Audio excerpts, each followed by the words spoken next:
What's up everybody, welcome back to the channel. And Manchester United are playing against Brighton tomorrow in a 12:30 p.m. kickoff.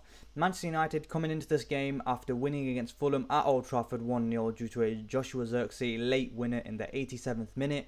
And Brighton are coming into this game after comfortably dispatching Everton at Goodison Park in a 3-0 win, whereby Mitoma, Danny Welbeck and Adringer scored to make it 3-0 against Everton. Ashley Young was sent off in that game for a reckless foul after I think it was Mitoma who was through on goal, and Ashley Young was the last man, so he had to get sent off, unfortunately for him. And Manchester United coming into this game against Brighton, they've only won one of their last 5 Premier League games against Brighton. That was last season on the final day, whereby Manchester United won 2-0 due to Højlund and Dalot, scoring goals for United, making it 2-0. Manchester United have lost 43% of their Premier League meetings with Brighton, their highest loss rate against a single opponent in the competition's history. None of the 14 Premier League meetings with Brighton and Manchester United have been drawn, with the Seagulls winning 6 and the Red Devils winning 8. Only Manchester United against Wigan have been played more often in the competition without ever finishing level. Brighton have lost 4 of their last 5 Premier League home games, more than they had in their previous 25 at the Amex Stadium, and their previous 25 was 14 wins, 8 draws and 3 losses. And also, Manchester United, having beaten Fulham 1-0 in their opening match, they are looking to win both of their first 2 Premier League games of a campaign for the first time since the 2017-2018 season. So Manchester United coming into this game with a poor record in recently against Brighton, only winning 1 of their last 4 visits to the Amex.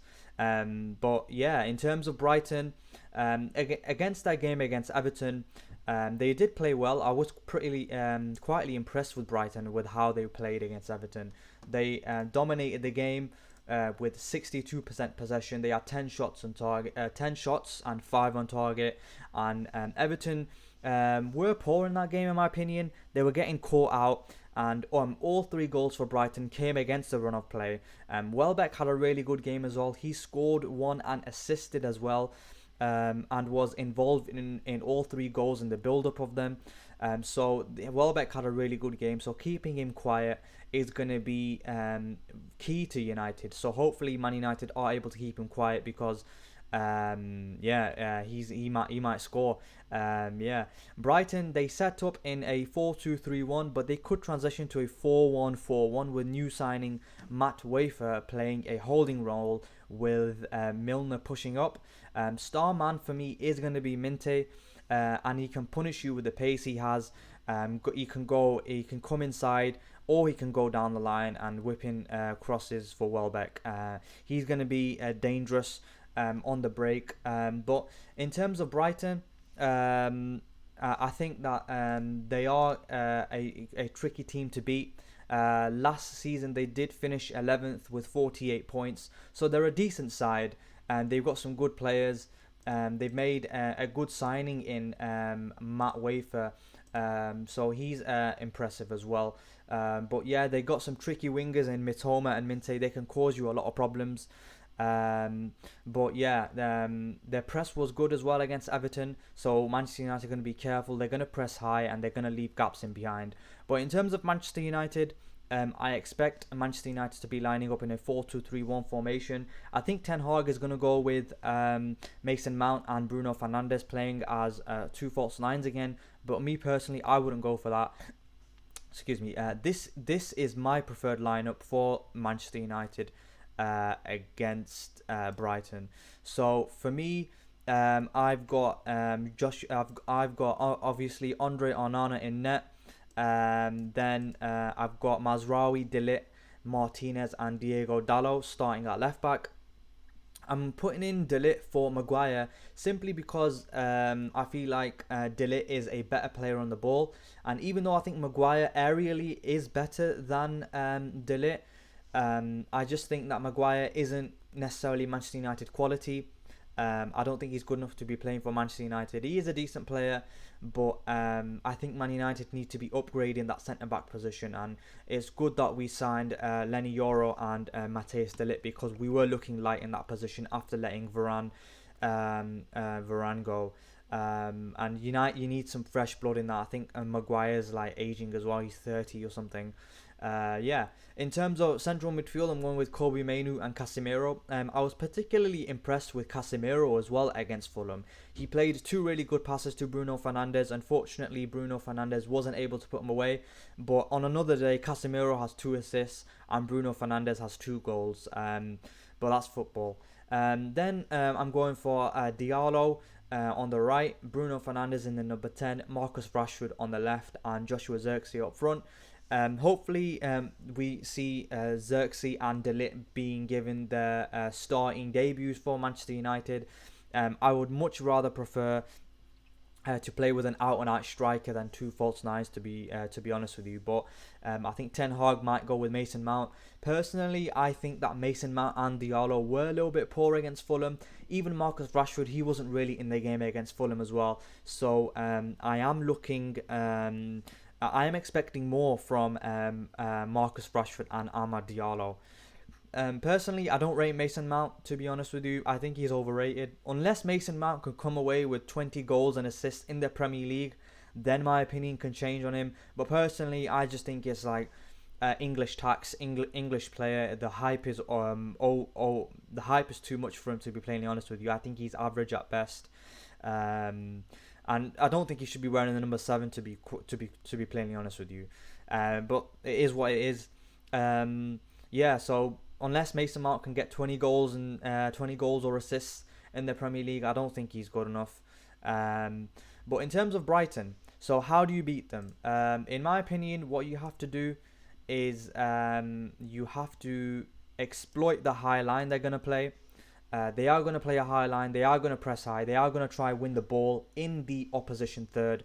And it's about playing around that press and play quickly through them. Similarly, what Fulham tried at Old Trafford with Joshua Zirkzee's winning goal. Fulham tried pressing Manchester United quite high, but Bruno Fernandes picks up the ball on the left wing, and Joshua Zirkzee is free in the middle because Fulham have pressed high and leaving the defensive line and the midfield line are nowhere near compact enough to be stopping these passes.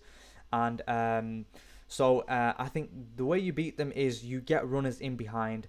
You got to use the pace of Diallo and Rashford.